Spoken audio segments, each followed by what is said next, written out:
মাথা ব্যথার কোনো আমল আছে কিনা?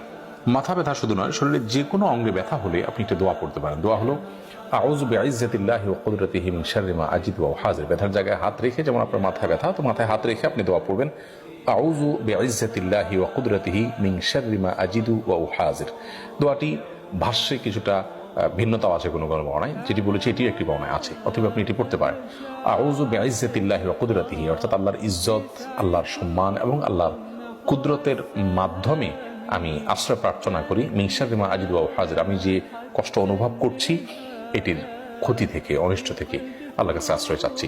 এবং এ দোয়া পড়ার পর একজন সাহাবী, তার ব্যথা সময় শেষ হয়ে গেছে, তিনি সাথে সাথে ব্যথা উপশম হওয়ার উপকারিতা পেয়েছেন, এটি হাদিস থেকে বর্ণিত হয়েছে। আমি ব্যক্তিগতভাবে আমল বহুবার করেছি, আলহামদুলিল্লাহ আমি নিজেও অনেকবার উপকার পেয়েছি। কখন যদি উপকারিতা আমরা না পাই, তাহলে সেক্ষেত্রে আমার কোনো ত্রুটির কারণে সেটি হচ্ছে না, হাদিসে বর্ণনা কখনো ভুল বা মিথ্যা নয়।